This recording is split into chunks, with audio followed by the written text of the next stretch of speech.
बच्चों कैसे हो आप लोग।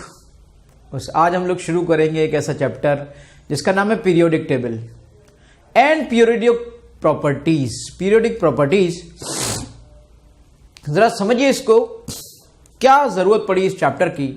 और ये चैप्टर एक बेस का काम करता है पूरी इनऑर्गेनिक केमिस्ट्री के लिए।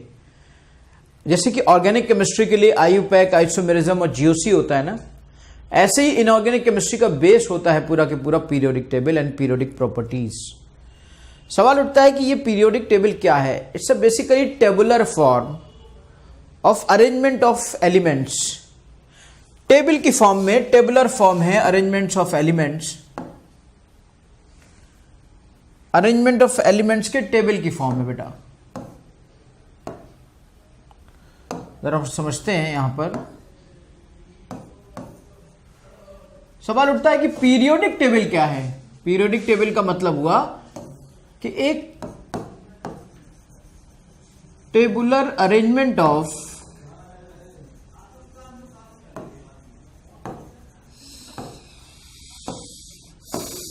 एलिमेंट्स। अब टेबुलर अरेंजमेंट एलिमेंट का किया गया to make easy study. To make easy study को, एलिमेंट्स की स्टडी को इजी करने के लिए एक तरीके से उसे टेबुलर फॉर्म में अरेंज किया गया and that tabular form, tabular arrangement is called periodic table. अब पीरियोडिक टेबल डेवलप होने से पहले बहुत सारी बातें, बहुत सारी चीजें ऐसी हुई। अगर चलिए हम इस पीरियोडिक टेबल के डेवलपमेंट की कहानी को समझते हैं तो इसकी कहानी की शुरुआत होती है genesis of periodic table classification. इस कहानी को हम समझते हैं कि भाई आखिर इसका बेस कहां है, कहां से शुरू होता है। तो उसकी बेसिक शुरू होती है प्राउड से। 18th सेंचुरी के एक साइंटिस्ट हैं जिन्होंने अपनी हाइपोथेसिस दी। और एक्चुअली क्या उस टाइम पर सबसे ज्यादा लाइटेस्ट एलिमेंट हाइड्रोजन को ही लिया जाता था। और हाइड्रोजन जो एलिमेंट होता है, और बाकी के जितने भी एलिमेंट, बहुत ज्यादा एलिमेंट्स तो थे नहीं, तो बाकी के जितने भी एलिमेंट्स थे उन सब का एटॉमिक वेट हाइड्रोजन के एटॉमिक वेट के का एक्स टाइम, या यूं कह लीजिए कि n time integral multiple consider किया जाता था, जहां पर एन आपका 1 2 3 4 5 6 7 इस तरीके से होता है। तो प्राउड्स ने बेसिकली क्या किया, प्राउड्स ने हाइपोथेसिस दी कि डाल्टन की हाइपोथेसिस दी कि जो हाइड्रोजन होता है, हाइड्रोजन के कंपैरिजन में ही बाकी के एलिमेंट्स का वेट होता है। तो बाकी के एलिमेंट्स का जो वेट है वो हाइड्रोजन के कंपैरिजन में है। अब सवाल इस बात का उठा कि चलो भाई, अगर हम इनकी थेसिस को समझ भी लें सही से और इनकी हाइपोथेसिस को सही से ले भी लें, तो ऐसा तो नहीं होता कि हर एलिमेंट का वेट इंटीग्रल में हो। अगर मैं कहूं कि हाइड्रोजन, जैसे इन्होंने कहा कि हाइड्रोजन को यहां पे रखो और हाइड्रोजन के कंपेयर करते हुए आप उसको उसकी पोजीशन के साथ सेट करते चले जाओ, तो पर अब ये मुझे बताइए, जैसे मान लीजिए कोई 3 टाइम्स है तो चलिए उसे 3 स्टेप आगे कर दिया हमने। कोई 4 टाइम्स है तो उसे 4 स्टेप आगे कर दिया। लेकिन अगर कोई 5.5 टाइम्स हुआ तब उसको कितने स्टेप आप आगे करोगे? तो उनको तो आप स्टेप वाइज में क्या कहोगे कि 5.5 स्टेप आगे कर दो, ऐसा तो नहीं कहोगे ना। तो बेसिकली ये किसी एक अरेंजमेंट को प्रॉपर तरीके से नहीं समझा पाए। जस्ट शुरुआत थी, हाइपोथेसिस थी। इसके बाद अगर हम थोड़ा सा आगे बढ़ें तो शुरुआत करता है, जिससे शुरुआत होती है अरेंजमेंट की, उस चीज को अगर देखा जाए बेटा, तो सबसे पहले एक क्लासिफिकेशन या अरेंजमेंट की शुरुआत करने वाले, जिसे मैं कह सकता हूं कि फर्स्ट क्लासिफिकेशन के तौर पे देखा जा सकता है, एंड दैट इज बेसिकली डेवेनियर। वो है डेवेनियर। डेवेनियर ने हाँ जरूर एक अच्छी बात कही।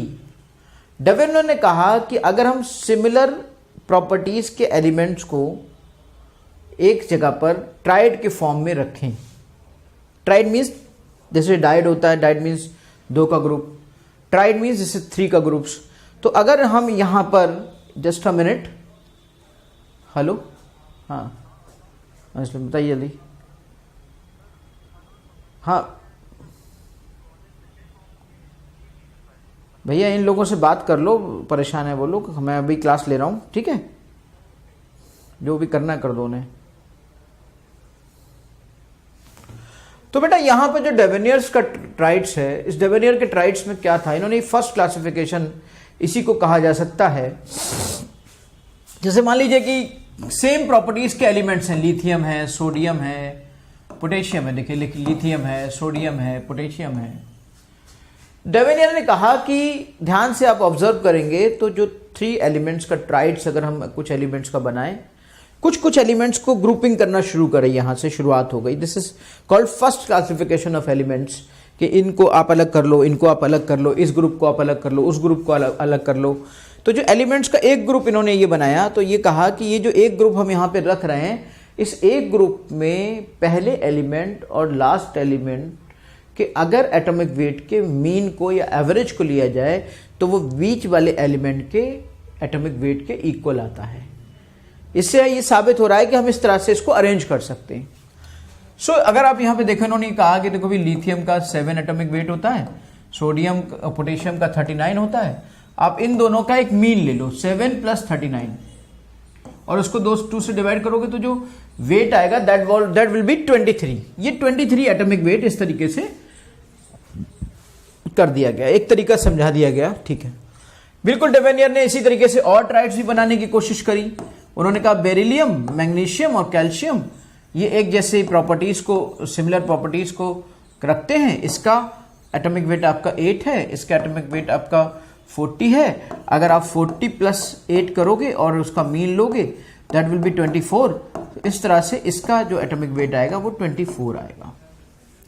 तो एक तरह से चलिए ग्रुप करके कुछ अलग रखने की कोशिश तो हुई, कुछ अलग फॉर्म बनाने की कोशिश की गई, क्लासिफाई करने की कोशिश की गई। भाई क्लासिफिकेशन होता क्या है, कभी कोई क्लासिफिकेशन बेस्ड ऑन कलर कर देता है, कभी कोई क्लासिफिकेशन बेस्ड ऑन लैम्डा कर सकता है, कभी कोई classification based on nature of compound कर सकता है, based on nature of physical property कर सकता है, based on nature of chemical properties कर सकता है। तो क्लासिफिकेशन तो बहुत तमाम तरह के हो सकते हैं ना। तो एटलीस्ट डेवेनियर ने कुछ एलिमेंट्स को अरेंज करने की कोशिश करी, उन ट्राइड्स को अरेंज करने की कोशिश करी। लेकिन अगर वहीं पे देखें तो ये सबके ट्राइड्स नहीं बना पाए। इन्होंने कहा कि भाई इनका मीन लेंगे तो बीच वाला अगर ट्राइड्स हम बनाएंगे, सिमिलर प्रॉपर्टीज के एलिमेंट्स को रखेंगे, तो जो बीच का वेट होगा, बीच वाले एलिमेंट का जो वेट होगा वो दोनों का मीन होगा। लेकिन इनका ट्राइड बहुत सारी जगहों पे कुछ लिमिटेड ट्राइड्स ही बना पाए। फिर अगर हम एक एग्जाम्पल देखें, इस एग्जाम्पल में अगर हम एक ट्राइड को देखें, आयरन, कोबाल्ट और निकेल, ये अप्रोक्सीमेटली सेम प्रॉपर्टीज को गवर्न करते हैं। लेकिन अगर हम आयरन, कोबाल्ट और निकेल और निकेल के वेट को देखें तो ये अप्रोक्सीमेटली क्लोज होते हैं, वेरी क्लोज वेट होते हैं। तो यहां पे ये जो इनका कॉन्सेप्ट था कि इसका और इसका जो वेट होगा वो इन दोनों के मीन के इक्वल होगा और इसके एटॉमिक वेट के इक्वल होगा, वो फ्लॉप हो गया। तो ट्राइड्स में ये जो इनका कॉन्सेप्ट थे ये सब जगह पे वैलिड नहीं हो पाए। इसी तरह से अगर एक और हम ट्राइड ले लें, रोडियम का, रोडियम का, पैलेडियम का, तो अगर यहां पर इनको देखें तो यहां पर भी वही होता है कि इनकी प्रॉपर्टीज तो सेम होती हैं, लेकिन इनका वेट लगभग क्लोज होता है। और इतने क्लोज वेट में आप ऐसा नहीं कर सकते कि इन दोनों का मीन लेके इसके मीन के इक्वल हो जाए, तो ऐसा भी नहीं हो पाया। इसका मतलब डेवेनियर ने एक अच्छी कोशिश तो करी, लेकिन ट्राइड्स कुछ ही एलिमेंट्स के कर पाए और अपने इस एवरेज या मीन एवरेज एटॉमिक वेट के कॉन्सेप्ट को दे पाए। पूरी तरीके से इसको अच्छे से ये आगे बड़े लेवल पर उस चीज को डेवलप नहीं कर पाए। इसके बाद और ज्यादा एलिमेंट्स को ग्रुप करने की कोशिश करी, इसके बाद और ज्यादा एलिमेंट्स को ग्रुप करने की कोशिश करी। एक डेवलपमेंट लगातार होता जा रहा है। देखिए वहां पर कोई किसी तरह की ग्रुपिंग ही नहीं हो पाई थी। डेवेनियर ने एटलीस्ट 3 एलिमेंट्स की ग्रुपिंग शुरू कर दी। फिर इन्होंने इसमें सबसे अच्छा कदम अगर किसी ने उठाया तो एक बहुत अच्छा बात कही जा सकती है, जिसको मैं कह सकता हूं न्यूलैंड का ऑक्टेव रूल। न्यूलैंड ने जो एक कॉन्सेप्ट दिया वो अपने आप में लाजवाब था और आज की मेंडलीव की पीरियोडिक टेबल के बहुत क्लोज था। और मेंडलीव की पीरियोडिक टेबल यूं कह लीजिए कि इनके डेवलपमेंट जैसा ही, इन्हीं का एक एक्सटेंशन मैं मान सकता हूं। न्यूलैंड ने क्या कहा, उन्होंने कहा कि भाई ये हम ऑक्टेव का रूल दे रहे हैं। क्या हुआ ऑक्टेव का रूल? एक अरेंजमेंट, एक तरीका फॉलो करा उन्होंने कि जैसे आप अगर म्यूजिकल नोट्स की बात करें तो अपने लोग हिंदी में कहते हैं सा रे गा मा पा दा नी फिर सा। यानी कि एट्थ में जो एट्थ वर्ड आता है, एट जो अल्फ़ाबेट आता है वो फिर से फर्स्ट अल्फ़ाबेट से मैच करता है। बिल्कुल उसी के पैटर्न पे जो एट्थ एलिमेंट होगा वो फर्स्ट एलिमेंट के प्रॉपर्टीज को सिमिलर कंटिन्यू करता होगा, या सिमिलर एग्जिबिट करता होगा, सिमिलर प्रॉपर्टीज को एग्जिबिट करता होगा, सिमिलर प्रॉपर्टीज को रखता होगा। देखिए इन्होंने क्या कहा, जैसे देखिए वही कॉन्सेप्ट अपनाया, सा रे गा मा पा धा नी सा, फिर से सा आ गया। यानी कि अगर हम पहले लिथियम ले रहे हैं, लिथियम, फिर हम बेरिलियम लें, फिर हम बोरॉन लें, तो lithium, beryllium, boron, carbon, nitrogen, oxygen, fluorine, और उसके बाद नेक्स्ट एलिमेंट आता है सोडियम। तो ये कह रहे हैं कि ये जो फर्स्ट एलिमेंट है और ये जो एट्थ एलिमेंट है, इन दोनों की प्रॉपर्टीज, इसके बाद ये इन दोनों की प्रॉपर्टीज सिमिलर होंगी, similar properties. In similar properties यानी कि अगर हम सारे गामा पा धा नी सा को कॉन्सेप्ट को अपनाएं, अब इनका इंग्लिश में ये वर्ड, ये इसका म्यूजिकल नोट्स होते हैं, डू रे मी फा सो ला सी डू, तो ये इस तरह से इनका ऑक्टेव का कॉन्सेप्ट हुआ। अब इनके ऑक्टेव के कॉन्सेप्ट में देखिए आप, ये सोडियम का, अब इसी तरीके से यहां से अगर आप शुरू करें तो एट्थ एलिमेंट ये होगा, तो इन दोनों का प्रॉपर्टीज मैच करेंगे। यहां से शुरू करें तो एट्थ एलिमेंट ये होगा, तो इन दोनों की प्रॉपर्टीज मैच करेंगी, इन दोनों की प्रॉपर्टीज मैच करेंगी, और आज भी इस तरीके को फॉलो किया जा रहा है। यहां से शुरू करें तो एट्थ एलिमेंट क्या होगा भाई, सा रे गा मा पा धा नी सा, ये होगा। यहां से शुरू करो, सा रे गा मा पा धा नी सा, अब यहां से शुरू करिए, सा रे गा मा पा धा नी सा। यहां देखिए फिर से आपका फ्लोरीन और क्लोरीन, यानी कि ऊपर के और नीचे के, जब भी कभी इस तरह का कॉन्सेप्ट, इस तरह के एट्थ एलिमेंट आ रहा है, तो फर्स्ट एलिमेंट और एट्थ एलिमेंट की जो प्रॉपर्टीज हैं वो आपका मैच कर रही हैं। लेकिन ये इस तरह का कॉन्सेप्ट सिर्फ 20 एलिमेंट्स तक ही दे पाए। इनका क्लासिफिकेशन एक अच्छा क्लासिफिकेशन था, लेकिन भविष्य को देखते हुए नहीं था। फ्यूचर में और एलिमेंट्स आते तो क्या होता, फ्यूचर के एलिमेंट्स अगर पॉसिबल होते तो क्या होता, और तमाम तरह की जिनकी प्रॉपर्टीज अलग होती हैं, अलग तरह के एलिमेंट्स होते हैं, उनका क्या होता है, आइसोटोप्स का क्या होता है, उन सब के बारे में कुछ नहीं बता पाए। और इन्होंने क्लासिफिकेशन को सिर्फ और सिर्फ ये जो 20 एलिमेंट शुरू के होते हैं ना, उन्हीं तक अपनी बातों को ले पाए और समझा पाए। अभी तक इनर्ट गैसेस नहीं आई हैं कहीं पर, इनर्ट गैसेस का अभी तक कोई रोल नहीं आया बेटा। इनर्ट गैसेस अभी खोजी ही नहीं गई थी। इवन कि मेंडलीव के दौर तक इनर्ट गैसेस को नहीं अरेंज किया गया था। मेंडलीव के दौर के बाद इनर्ट गैसेस को अलग से जीरो ग्रुप के फॉर्म में जोड़ा गया। फिर आते हैं आपके लोथर मेयर्स वॉल्यूम कर्व। अब यहां तो इन्होंने एक बहुत ही यूं कह लीजिए कि बिल्कुल जनरल ट्रेंड वाली चीजों को मिलाते हुए समझा दी चीजें। लोथर मेयर ने बड़ी खतरनाक स्टडी करी भाई। लोथर मेयर ने तो बिल्कुल पागल कर दिया लोगों को, खुद भी पागल हो गए। इतनी भयंकर स्टडी करी, एक एक का वॉल्यूम निकाल के उसको कंपेयर किया और उसको बिल्कुल ग्राफिकल अरेंजमेंट, यूं कह लीजिए आपकी पहली बार कोई मैथमेटिकल तरीके से ग्राफिकल एनालिसिस के साथ इस क्लासिफिकेशन को वर्क करने जा रहा था। तो लोथर मेयर का अपना एक बहुत बड़ा कंट्रीब्यूशन है एक थ्योरेटिकल चीज को प्रैक्टिकल चीज में कन्वर्ट करने के लिए, एक हाइपोथेसिस को एक लॉ बनाने के लिए, एक सिंपल अरेंजमेंट को, सिंपल तरीकों को एक mathematical, graphical, analytical, scientifically proof करने की कोशिश लोथर मेयर के वॉल्यूम कर्व के जरिए मिलती है। हम कह सकते हैं कि लोथर मेयर ने जिस कर्व को बनाया था, अगर उस कर्व के बारे में थोड़ा सा ध्यान से देखें तो लोथर मेयर में क्या हो रहा था, ये अगर हम वॉल्यूम कर्व देख लें और यहां पर हमारे एटॉमिक वेट्स हैं, तो जैसे एक ऐसे ऐसे आ रहा था, फिर ये यूं आ रहा था, फिर ये थोड़ा सा यूं करके फिर ये ऊपर जा रहा था, फिर ये थोड़ा सा नीचे जाकर फिर ये ऐसे करके फिर ये थोड़ा सा ऊपर जा रहा था, फिर ये ऐसे आके ऐसे जा रहा था। इस तरह के यहाँ का अगर वॉल्यूम के और इसके कर्व की बात करें तो हो क्या रहा है, जरा मैं आपको बताऊं हो क्या रहा है, जरा देखिएगा ध्यान से। देखिए ये जो शुरू में जो बिल्कुल टॉप पॉइंट है, ये टॉप पॉइंट है, ये टॉप पॉइंट है, ये टॉप पॉइंट है, ये टॉप पॉइंट है, यहाँ पर एल्कली मेटल्स अरेंज, ये यहाँ देखा गया कि एल्कली मेटल्स का वॉल्यूम सबसे ज्यादा आ रहा है। एल्कली मेटल में कौन आएगा, पहले लिथियम आएगा, फिर कौन आएगा, सोडियम आएगा, फिर कौन आएगा, पोटेशियम आएगा, फिर कौन आएगा, रुबिडियम आएगा, और फिर कौन आएगा, फिर सीजियम आएगा। सीजियम का वॉल्यूम सबसे ज्यादा कंसीडर किया गया, सीजियम, ऐसे सीजियम, ये आपका सीजियम मान लीजिए, सीजियम आ गया। वहीं पर ये आपके एल्कली मेटल्स हैं जो कि ऊपर टॉप की पोजीशन पर हैं, एल्कली मेटल्स।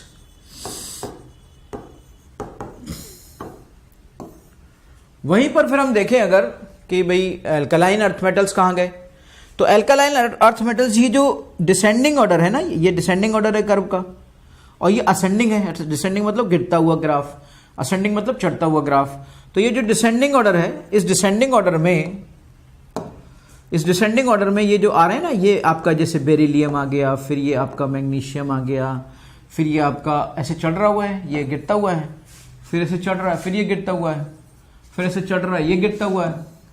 तो इस तरीके से ये बेरिलियम आ गया, फिर मैग्नीशियम आ गया, फिर कैल्शियम आ गया, फिर स्ट्रोंशियम आ गया, फिर आपका बेरियम आ गया। इस तरीके से ये आपके एल्कलाइन अर्थ मेटल्स हैं, बेरिलियम, ये।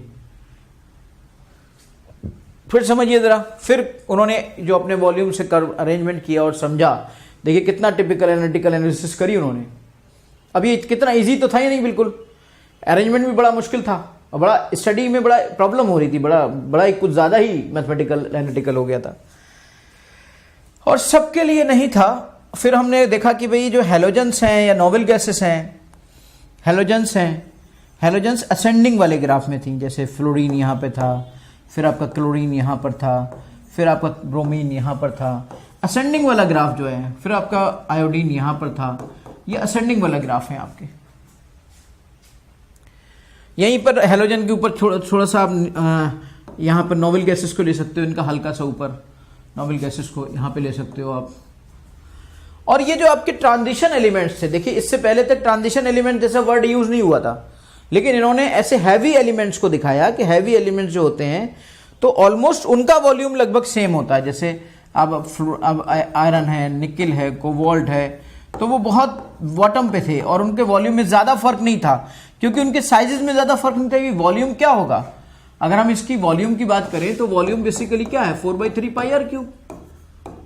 हम स्फेरिकली तो लेके चल रहे हैं किसी भी एटम को, इसका मतलब अल्टीमेटली हमें यहां से उनके साइजेस के बारे में आइडिया लग रहा है कि साइजेस कैसे कैसे हो सकते हैं, किस तरीके से हो सकते हैं। जरा समझिएगा, साइजेस के बारे में थोड़ा सा आइडिया लग रहा है। तो भाई लोथर मेयर साहब, आपने बहुत जबरदस्त काम किया, आपके वॉल्यूम कर्व की जितनी तारीफ की जाए कम है, लेकिन इतने मुश्किल टेबल को हम लोग इजीली स्टडी नहीं कर पाएंगे भाई। मेंडलीफ ने इन चीज़ों को बड़े ही प्यारे ढंग से, बड़े ही सिंपल वे में समझा दिया और लोग उसकी बात को बहुत आसानी से समझ भी गए। और इन जो ये बातें भी नहीं समझा पाए अपनी इतनी काबिलियत झाड़ने के बाद भी, वो मेंडलीफ ने बहुत आसानी से समझा दिया। अब ज़रा फिर से आगे देखते हैं हम मेंडलीफ को, वो क्या कहते हैं। अब मेंडलीफ फाइनली आते हैं 18th सेंचुरी में, और मेंडलीफ कहते हैं कि देखो भाई, आप वॉल्यूम के टर्म में बताते हो, आप एवरेज वेट लेते हो, आप उसको सारेगामा पाधानी सा करते हो, but they are very limited. Mendeleev ने पहली बार एक ट्यूबुलर या यूं कह लीजिए टेबुलर अरेंजमेंट दिया, टेबल की फॉर्म में,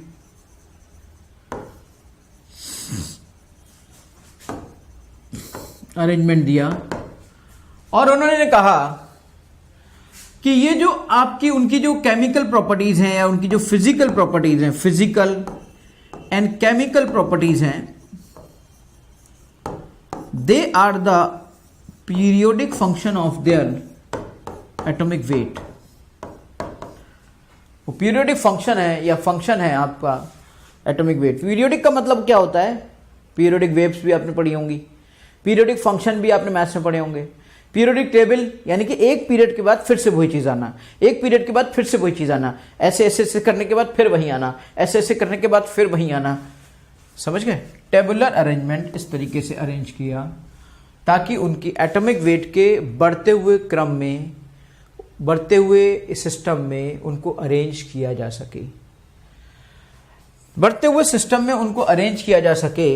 और उन्होंने इन सब की स्टडी करने के बाद सबसे पहले जो अपनी पीरियोडिक टेबल दी, उस पीरियोडिक टेबल में देखिए किस तरीके से क्या क्या दिया था पीरियोडिक टेबल दी उन्होंने, तो उस पीरियोडिक टेबल में उन्होंने क्या किया, उन्होंने कहा देखो भाई इसको ऐसा करते हैं कि ये ऐसे करते हैं और ये यहां से ऐसे करते हैं।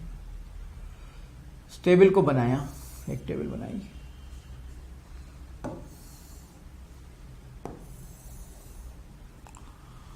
और ये एक जैसे ये पहला, फिर ये दूसरा पीरियड, फिर ये तीसरा period.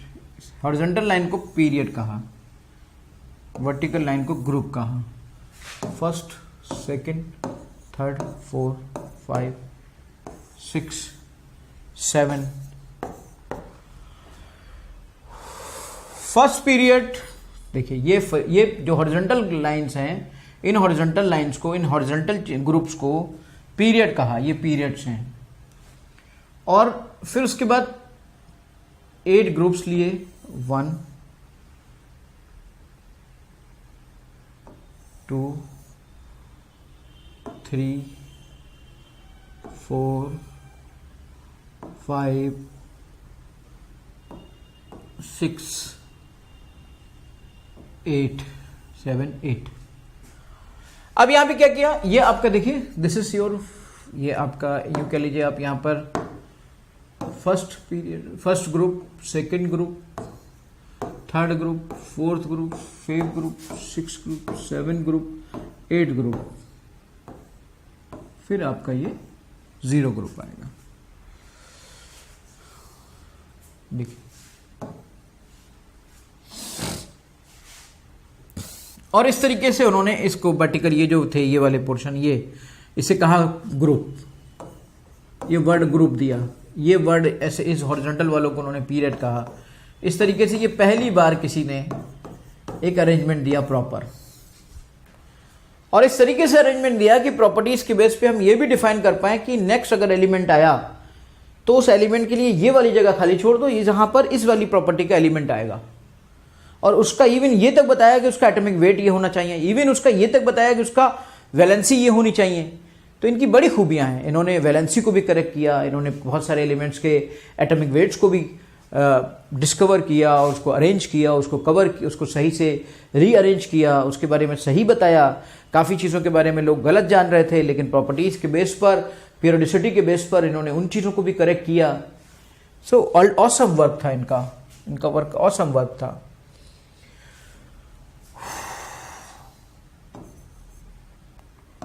Lithium, beryllium, boron, carbon, nitrogen, oxygen, fluorine, है ना, और ये आपका नियॉन, इस तरीके से इन्होंने सारे वर्क किए।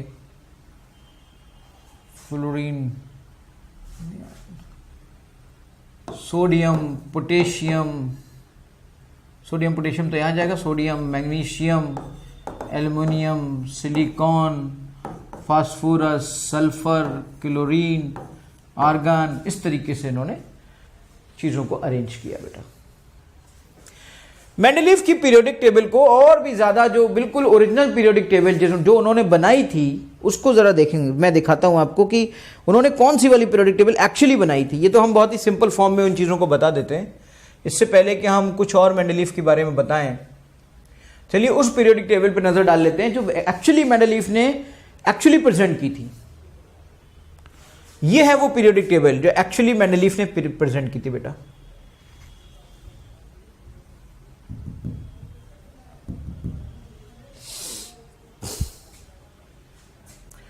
अब यहां देखिए इन्होंने क्या किया, इसको ऐसे देखिए, इस तरह से ये पीरियड्स में अरेंज किया, इस तरह से ये ग्रुप्स में अरेंज किया।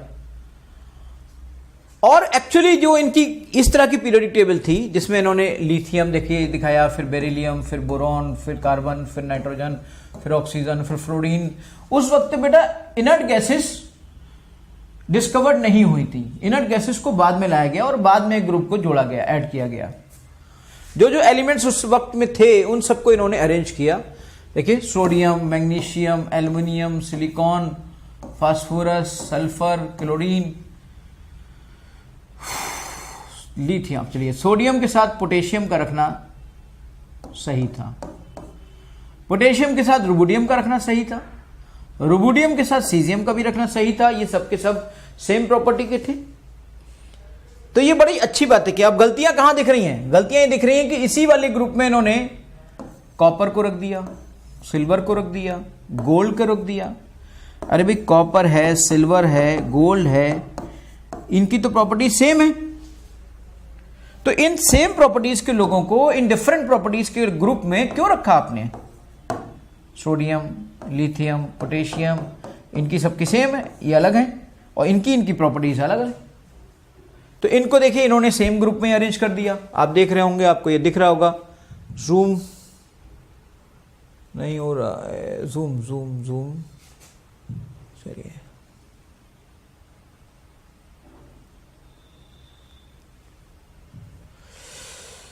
तो एक्चुअली अब इन्होंने कितना अच्छा काम किया। बहुत सारी देखिए जगहें, ये वाली खाली जगह छोड़ दी, ये वाली खाली जगह छोड़ दी, ये वाली स्पेस को छोड़ दिया। क्यों छोड़ा? कि इसकी प्रॉपर्टीज के बेस पर अगर कुछ एलिमेंट्स डिस्कवर किए जाएंगे तो उनको इस तरीके से रखा जाएगा। ये देखिए आप आयरन को, कोबाल्ट को, निकल को एक जगह पे रखा, अब वहीं पे इन्होंने इसको ये पैलेडियम को रख दिया, वहीं पे इसको इन्होंने यहां पे भी रख दिया, यहां पर भी दिखा दिया। ऑस्मियम को गोल्ड और प्लेटिनम जैसी सिमिलर चीज को इनके साथ रख दिया। तो कुछ ऐसी खामियां थी, लेकिन बहुत बड़े काम किए, बहुत औसम काम किए। उस जमाने को देखते हुए जब क्लासिफिकेशन की एबीसीडी नहीं थी, तब एक बेहतरीन पीरियोडिक टेबल को प्रेजेंट किया। तो सलाम करते हैं हम मेंडलीफ को, जिसकी मदद से आज तक हम पूरी केमिस्ट्री को इतनी आसानी से वर्क कर पाते हैं। बेटा अब हम देखते हैं इनकी मेंडलीफ की पीरियोडिक टेबल में क्या क्या प्रॉपर्टीज थी और किस तरीके से मेंडलीफ में क्या क्या बुराइयां थी, क्या क्या इनकी मेरिट्स थी, क्या क्या इनकी डीमेरिट्स थी। Let's discuss point by point. देखिए हमने सबसे पहले देखा कि हॉरिजॉन्टल लाइंस को हमने पीरियड कहा और वर्टिकल लाइंस को हमने ग्रुप कहा। ऑब्वियसली हमने 7 पीरियड्स में लिया और उसके बाद ग्रुप्स हमने लिए। उसमें नोबेल गैसेस उस वक्त तक नहीं डिस्कवर की गई थी, इसलिए उसको बाद में ऐड किया गया, राइट। डिवाइडेड इनटू सब ग्रुप्स, और इनको इन्होंने 2, 8, 18 एंड 32 को मैजिक नंबर्स कहा। अभी क्यों कहा मैजिक नंबर, मैं आपको बताता हूं क्यों मैजिक नंबर कहा। कि जो फर्स्ट पीरियड था, उस फर्स्ट पीरियड में 2 एलिमेंट्स थे, सेकेंड पीरियड में जो देखा गया 8 एलिमेंट्स थे, थर्ड पीरियड में 8 एलिमेंट्स लिए गए, फोर्थ पीरियड में 18 एलिमेंट्स, है ना, फिफ्थ पीरियड में फिर 18 एलिमेंट्स, सिक्स में 32, सेवेंथ में 19 और अभी तक आगे आने वाले हैं। खैर ये मैंने थोड़ी सी आगे की बातें कर दी। उस वक्त तक केवल इनको 2, 8, 32 को इसीलिए मैजिक नंबर कहा क्योंकि ये टोटल एलिमेंट्स के बारे में बता रहे थे।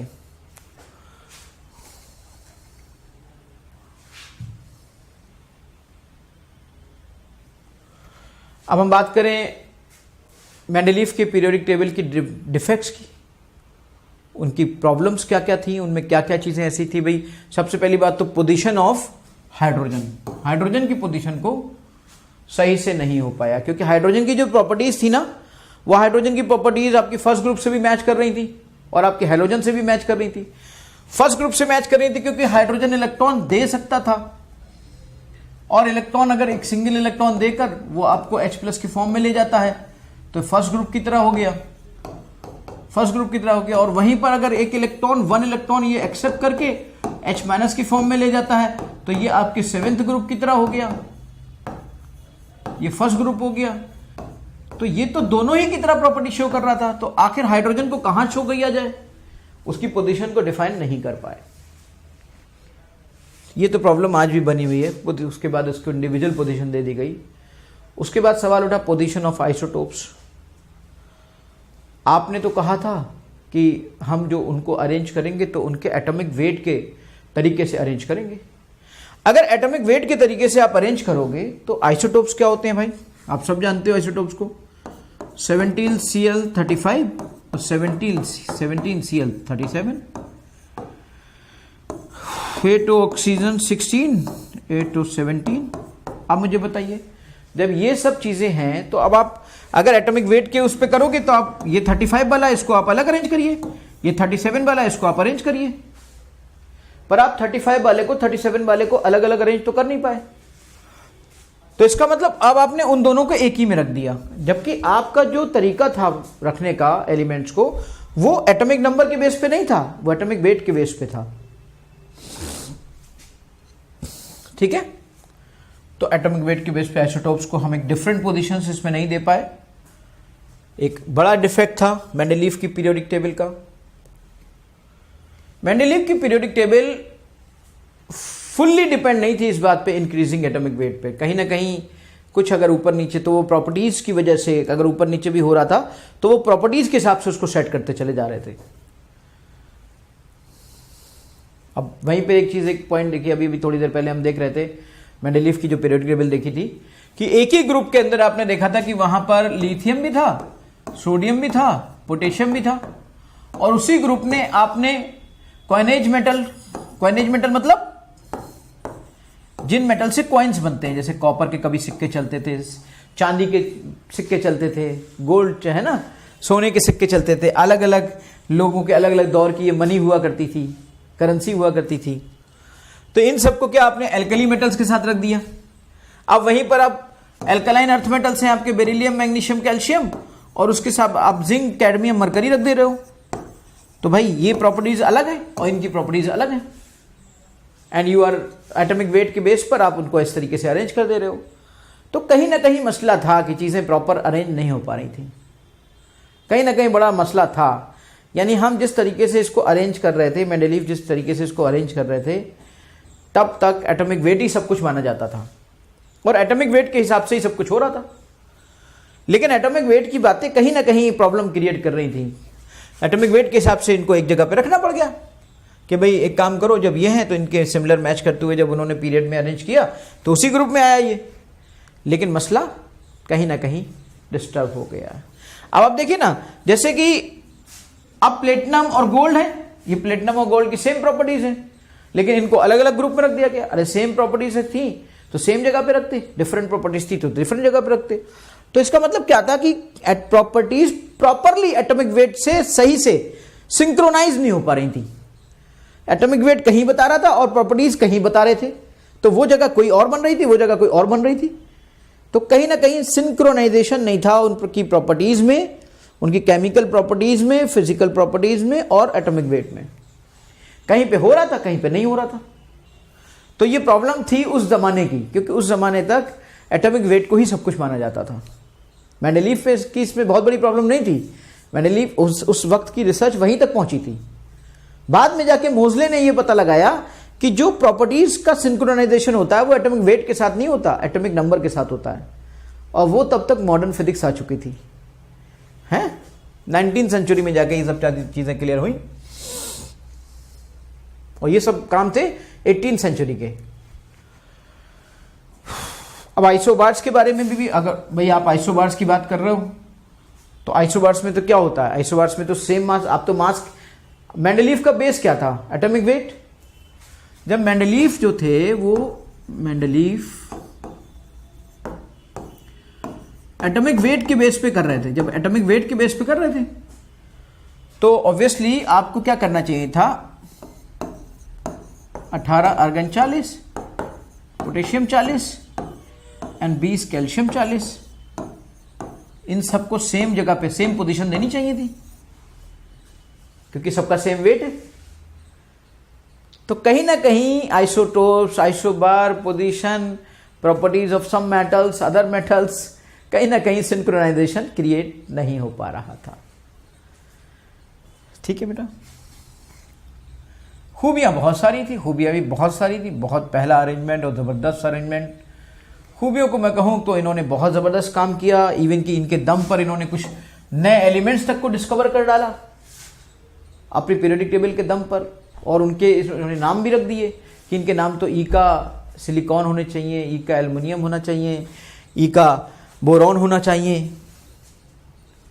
बाद में जो इन्होंने प्रॉपर्टीज बताई थी बिल्कुल वैसी उनमें मैच भी हुई, और उस ईका बोरॉन जिसका नाम इन्होंने ईका बोरॉन रखा था उसका नाम बाद में स्कैंडियम रखा गया। लेकिन ऑल्दो वो प्रॉपर्टी तो मैच हुई, ईका एल्युमिनियम जिन्होंने जिसका नाम रखा था उसका नाम बाद में गैलियम रखा गया, ईका सिलिकॉन जिसका नाम इन्होंने रखा था उसका नाम बाद में जर्मेनियम रखा गया। तो आखिर इनकी एनालिसिस में इतना दम था कि ये तक बता दे रहे थे कि आगे आने वाले एलिमेंट में ये वाली प्रॉपर्टीज होंगी, उसका ये एटॉमिक वेट होगा और वो इस तरीके से अरेंज किया जाएगा और उसका नाम ये होगा। नाम तो खैर उन्होंने अपने ई का इसलिए लगा दिया कि उसके बाद मतलब ये प्रॉपर्टीज मैच कर रही थी बोरॉन से, एल्युमिनियम की प्रॉपर्टीज मैच कर रही थी गैलियम से, सिलिकॉन के ग्रुप में ही जर्मेनियम को रखा गया, उस जैसी प्रॉपर्टीज मिलने वाला ये ग्रुप था, ये एलिमेंट था। तो बड़ी अच्छी बात की भाई, इन्होंने बड़ा मदद किया और एटॉमिक वेट्स को करेक्ट किया, वैलेंसी को करेक्ट किया। So lot of thanks to Mendeleev. लेकिन जो प्रॉब्लम आ रही थी, ये सारी प्रॉब्लम्स की जड़ कौन था? ये जो सिंक्रोनाइजेशन एटॉमिक वेट का और उनकी प्रॉपर्टीज का सही से मैच नहीं कर पा रहा था। मैं इसमें कोई भी गलती मेंडलीफ की नहीं मानता हूं, क्योंकि मेंडलीफ की रिसर्च बेस्ड थी एटॉमिक वेट पर। एटॉमिक वेट ही तब तक ये माना जाता था कि एटॉमिक वेट ही सब कुछ है।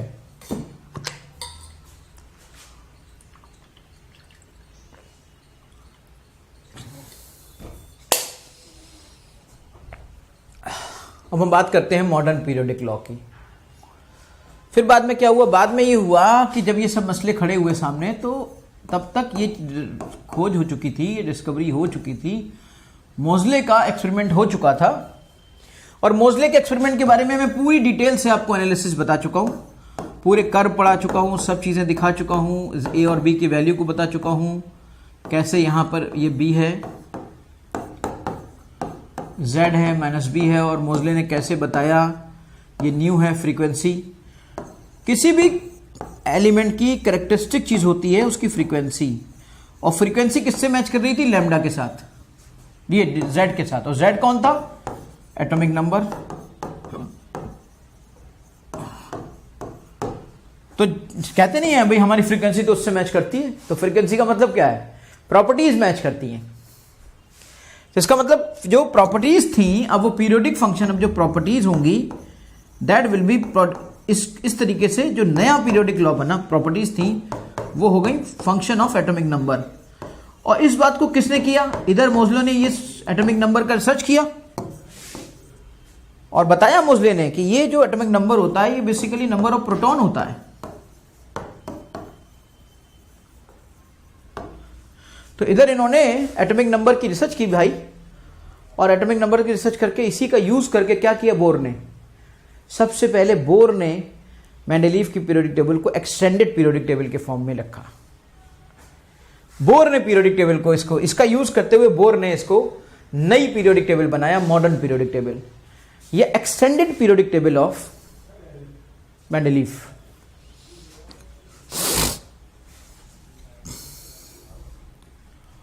मॉडर्न पीरियोडिक टेबल या extended periodic table of Mendeleev.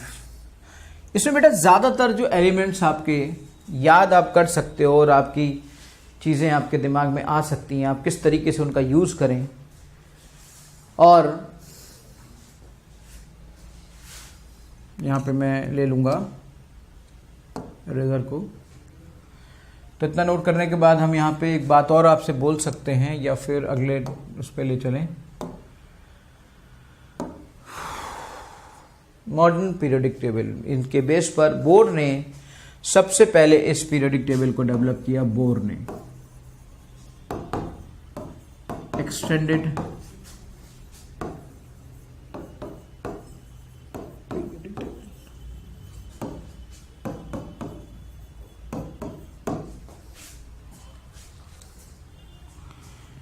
इसको किस तरीके से अरेंज किया था, इसको पहले मैं आपको बता दूं। सबसे पहले बेसिकली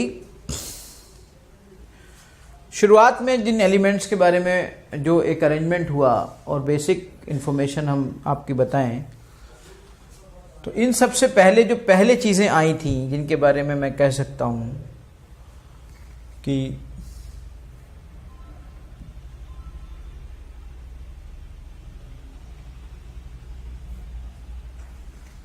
उनको अरेंज किया, तो कैसे अरेंज किया चलिए मैं आपको बताऊं। देखिए, एक ग्रुप बनाया पहला, इस ग्रुप में एल्कली मेटल्स को रखा, और एल्कली मेटल्स को रख के आप नाम क्या दिया? आपको याद होगा नाम, मैं आपको नाम बता देता हूं। नाम उन्होंने क्या दिया? हलीना की रफ से फरियाद। पहले ग्रुप को याद करने का तरीका क्या है? चलिए छोटी सी ट्रिक बताता हूं, सब लोग जानते हैं, अपने अपने तरीके लोग बनाते हैं। हलीना की रब से फरियाद,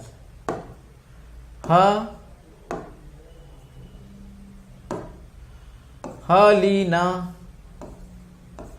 हलीना की रब से फरियाद, हलीना की रब से फरियाद, यानी हाइड्रोजन, फिर लिथियम, लिथियम, फिर सोडियम, फिर पोटेशियम, फिर रुबिडियम, फिर सीजियम, फिर फ्रेंशियम।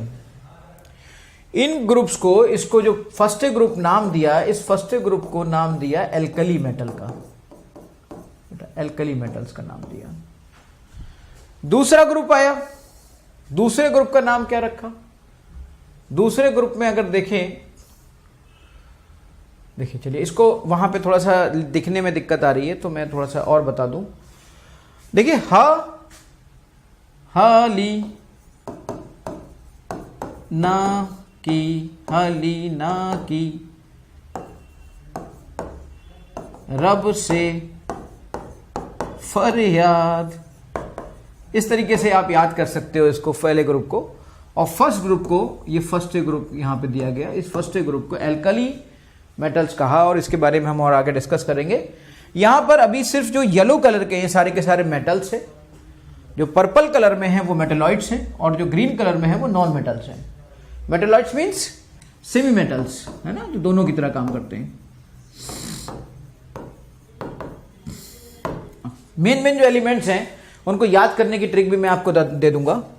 दूसरा ग्रुप अगर आप देखें, सेकेंड ग्रुप ये है, तो बी से बेटा मांगे, सी से कार, एसआर मतलब स्कूटर, बाप राजी, यानी कि सेकंड ग्रुप आ गया बेटा मांगे, कार, स्कूटर, बाप राजी। ये पूरा के पूरा आपके ये एलिमेंट्स आ गए यहां पर। फिर मेन जो एलिमेंट्स हैं ये तो आपके देखिए सेकंड ग्रुप हो गया। फिर थर्ड ग्रुप में आते हैं आप यहां पर। थर्ड ए ग्रुप यहां से शुरू होता है बेटा, ये थर्ड ए ग्रुप। अब इसको 13 कह दिया जाता है, मैं बता दूंगा 13 भी कैसे आता है, किस तरीके से आता है। थर्ड ए ग्रुप में आप कह सकते हो कि boron, aluminium, gallium, indium, thallium, यानी कि बैगन, आलू, गाजर इन थैला, आप इस तरीके से याद कर सकते हो। आगे वाला भी एलिमेंट्स आने बाकी हैं। फिर आप क्या आता है, कार्बन, अगला ग्रुप आता है फोर्थ ग्रुप है। फिर उसमें आता है कार्बन, सिलिकॉन, जर्मेनियम, SnPV, तो आप कह सकते हो काशी गए जर्मेनियम, शंकर SnPV, पार्वती, काशी गए शंकर पार्वती, इस तरीके से याद कर सकते हो। फिर आप यहां से ले सकते हो कि फिफ्थ ग्रुप हो गया, ये 15वां ग्रुप यहां पे बोलते हैं, और नई पीरियोडिक टेबल में उसको बढ़ा दिया गया है। हम यहां पे लेके चलते हैं नाना, पाटेकर, ऐश्वर्या, सब बेकार, यानी कि nitrogen, phosphorus, arsenic, antimony, bismuth. नाना, पाटेकर, ऐश्वर्या, सब बेकार। उसके बाद आपका देखिए यहां पर 16 ग्रुप आता है। इसको हम oxygen, sulphur, selenium, tellurium, polonium ऐसे कहते हैं। लेकिन अब आप ऐसे कैसे याद करोगे, तो आप एक तरीका अपनाओ, ओ सा उस, ऐसी से, उससे, टीपो, उससे टीपो। आप कॉपी करते हो ना, तो उससे टीपो, कॉपी करते हो ना, तो आप वहां पे बोलो उससे टीपो। इसके बाद आप देखते हो बहुत दिन बाद एक आंटी बाहर नहीं आई थी, तो उनकी बातों को ध्यान में रखते हुए हमने यहां पर एक चीज बनाई, फ्लोरीन, क्लोरीन, ब्रोमीन, आयोडीन, एंडेस्टाइन। फिर कल बाहर आई आंटी, फिर आंटी कल बाहर आ गई, फिर कल बाहर आई aunty, fluorine, chlorine, bromine, iodine, astatine. और इसके बाद आपका helium, neon, argon, krypton, xenon, radon, ये तो आपके इनर्ट गैसेस हैं, और आप इनको अच्छे से याद कर सकते हो। बस जितनी मैंने ट्रिक आपको बताई ना, इतनी ही काफी हैं। अब लोग क्या करते हैं, लोग पूरी पीरियोडिक टेबल याद करने पे लगा देते हैं, इसको भी करो, इसको भी करो, इसको बना लेते हैं लोग, इसको भी बना लेते हैं। सब बना सकते हो, उसमें क्या दिक्कत है, लेकिन सब बनाने से मसला है। क्यों इतना याद करोगे, जो नॉर्मली होते हैं उनको याद कर लो बस, है ना बेटा। चलिए ये सब के सब देखिए आपके मेटल्स हैं, येलो वाले। इसके बाद ये आपके नॉन मेटल्स हैं, ग्रीन वाले। उधर के पोर्शन में सबके सब नॉन मेटल होते हैं। एक हाइड्रोजन नॉन मेटल की तरह वर्क और करता है। बाकी आपके मेटलॉइड्स कौन है? मेटलॉइड्स आपके देखिए boron, silicon, germanium, arsenic, antimony, TePO, है ना, ये सब के सब आपके मेटलॉइड नॉन मेटलॉइड्स हैं। मेटलॉइड्स मतलब जो दोनों की प्रॉपर्टी शो करते हैं, जो कि ना पूरी तरीके से ना जो मेटल है ना पूरी तरीके से नॉन मेटल है। ये क्या है यहां पर, ये आपका, ये अगर मैं आगे मैं ब्लॉक के तरीके से रिप्रेजेंट करूंगा, ब्लॉक के तरीके से बताऊंगा आपको। एक बार फिर से इनको मैं थोड़ा सा और डिटेल कर देता हूं। इस प्रॉपर्टीज में भी जो बताया गया है, देखिए ये पहला ग्रुप जो था एल्कली मेटल्स का है, दूसरा ये वाला एल्कलाइन अर्थ मेटल्स का है, और ये वाले बेटा जितने हैं ना ये आपके, ये सब के सब आपके ट्रांजिशन एलिमेंट्स हैं। देखिए ये आपके सब के सब कैसे हैं, ये सब के सब आपके ट्रांजिशन एलिमेंट्स हैं। ये पूरे के पूरे बीच में इनको हम कहते हैं ट्रांजिशन एलिमेंट्स।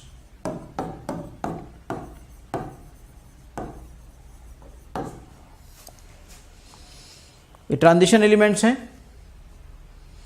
ये सब के सब ग्रुप हैं। ये आपकी पूरी पूरी हेलोजेंस हैं, ये नॉबल गैसेस हैं, आप सब जानते हो, helium, neon, argon, krypton, xenon, radon noble gases होती हैं। इससे भी बेहतर पीरियोडिक टेबल आप ये समझ सकते हो कि ये पूरे के पूरे आपके ये वाला सेक्शन जो है ये डी ब्लॉक है। अगर मैं इसको ब्लॉक में बांटूं तो ये डी ब्लॉक है, और डी ब्लॉक एलिमेंट्स को देखिए ये एस ब्लॉक है, ये दो जो ब्लॉक है ना ये एस ब्लॉक है। इस एस ब्लॉक एलिमेंट्स है नॉर्मल। ये आपका पी ब्लॉक है पूरे पूरे, इन 10 के बाद 13 से लेकर और ये 18 तक, ये पूरा आपका ये पी ब्लॉक है। और इस पी ब्लॉक को आप कह सकते हो रिप्रेजेंटेटिव एलिमेंट्स। पी ब्लॉक आपके कहलाता है रिप्रेजेंटेटिव एलिमेंट्स, और ये जो डी ब्लॉक है ये वाला, ये आपका कहलाता है transition elements. They are transition elements, और ये कहलाते हैं बेटा ये दोनों एफ ब्लॉक, ये आपका एफ ब्लॉक कहलाते हैं। और इनको मैं कहता हूं इनर ट्रांजिशन एलिमेंट्स। इनको अलग रखा गया है क्योंकि इनकी प्रॉपर्टीज अलग कर दी गई हैं, इनर ट्रांजिशन एलिमेंट्स।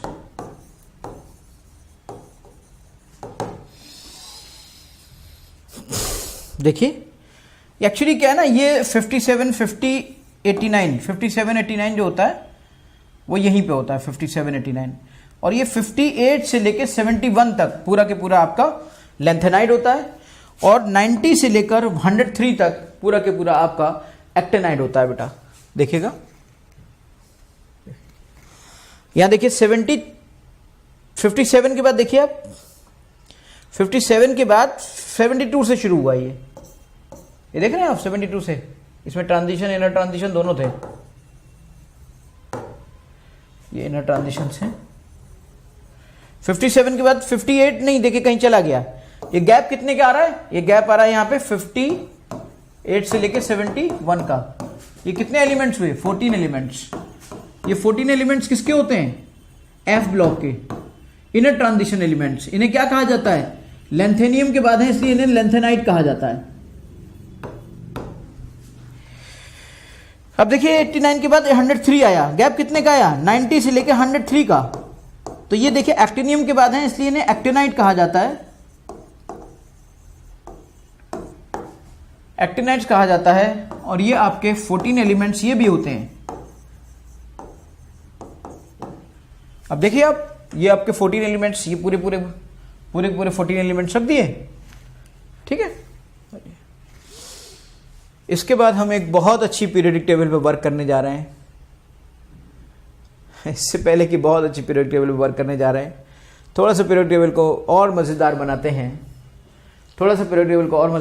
हैं, कि पीरियोडिक टेबल हम एक नई तरह की पीरियोडिक टेबल लेके आए हैं, आपने बिल्कुल कभी जिंदगी में देखी नहीं होगी।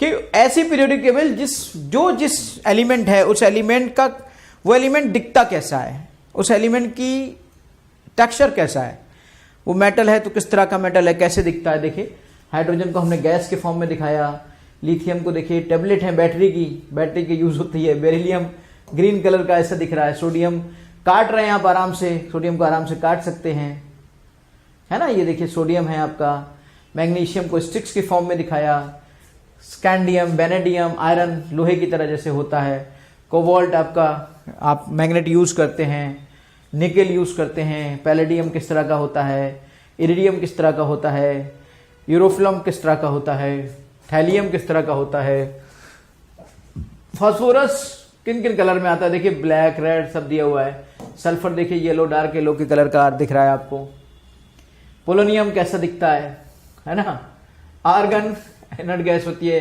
हीलियम देखिए हम भरते हैं गुब्बारों में, गुब्बारे दिखा दिए गए कि गुब्बारों में ये भरी दी जाती है, इस तरह से दिखती है, कार्बन ब्लैक कलर का, जैसे देखिए आप सब जानते हो कार्बन को कैसे रिप्रेजेंट कर सकते हैं। It's a very interesting periodic table और बहुत ही ज़्यादा मतलब मज़ेदार। बल्ब का देखिए, बल्ब के अंदर टंगस्टन जो यूज़ किया जाता है उस तरह का है ना, सेरिलियम, लैंथेनम, एक्टिनियम, ज़बरदस्त,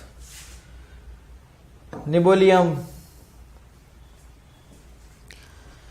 अब इससे भी ज़्यादा मज़ेदार अगली पीरियोडिक टेबल है आपके लिए।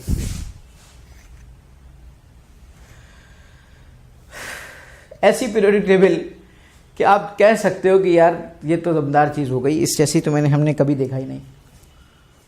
यहां पे आप देखो लिथियम आपके उनके यूज के बेस पर बनाया गया है। लिथियम देखिए मोबाइल दिखाया गया, मोबाइल में वो यूज किया जाता है ना, बैटरी, मोबाइल दिखाया गया, मोबाइल में बैटरी यूज की जाती है, कैल्शियम दूध के अंदर होता है। इस तरह से ये आपकी पीरियोडिक टेबल बिल्कुल अलग तरह की रिप्रेजेंट की गई है बेटा, बिल्कुल अलग तरह की रिप्रेजेंट की गई है। कॉपर देखिए, कोबाल्ट आपका मैग्नेट बनाने में काम आता है ना, आयरन आपका तमाम कामों, मैग्नीज टॉर्च में काम आता है, सिलिकॉन, सिलिकॉन की बोतल बनती हैं, दूध के ग्लास होते हैं, कार्बन तो आपका डायमंड देखिए, डायमंड की अंगूठी दिखा दी गई, गोल्ड के आपकी बहुत सारी सिल्वर का बर्तन दिखा दिया गया चांदी के, और गोल्ड की चमक तो सब जानते ही हैं। तो इस तरह से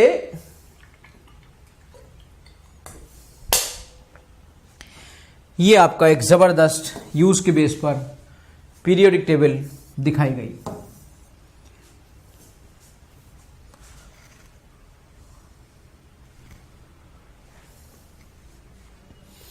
अब चलिए कुछ टेक्निकल चीजों पे आ जाते हैं। हम सब जानते हैं फर्स्ट पीरियड में कितने एलिमेंट्स होंगे, देखें 2, सेकेंड में 8, इसमें 10, 18 हाँ 2, 8, 10 कैसे होगा, 80 होंगे ना, हाँ 8 एलिमेंट्स, 2, 8, 8 8 एलिमेंट्स ही होंगे ये। फोर्थ में आप 19 से लेके यहाँ चले जाइए 18, मैंने कहा था ना 18, 32 और 19, ये अभी इनकम्प्लीट है, इंक्लूडिंग सब लैंथेनाइड और एक्टिनाइड सब हैं ये, इसीलिए उसने आइंस्टीन ने कभी इन्हें मैजिक नंबर कहा था।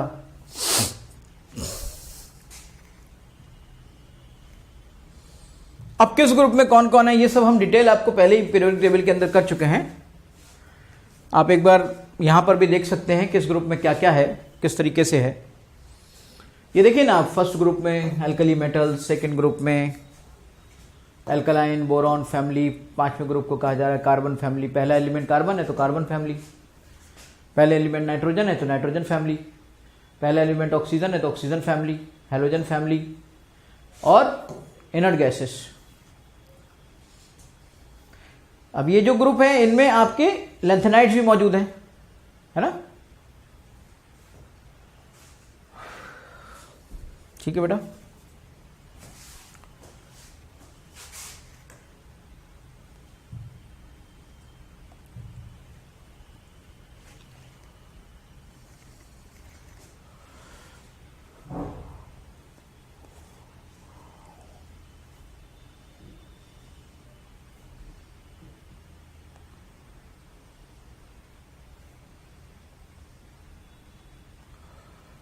तो ये इस तरह की आपने पूरी की पूरी बोर की एक्सटेंडेड यानी मॉडर्न पीरियोडिक टेबल देखी, और मॉडर्न पीरियोडिक टेबल के अंदर क्या क्या चीज़ें खास हो सकती हैं, कौन कौन से एलिमेंट कितने कितने ग्रुप के कहाँ कहाँ पर हो सकते हैं, उनको कैसे ट्रिकी वे में याद कर सकते हैं। एक कंप्लीट पीरियोडिक टेबल का कॉन्सेप्ट आपने समझा। अब इस मॉडर्न पीरियोडिक टेबल की भी मेरिट्स हैं तो डीमेरिट्स भी होंगे कुछ ना कुछ, तो मेरिट्स और डीमेरिट्स को भी हम थोड़ी देर में अभी समझेंगे, ठीक है बेटा।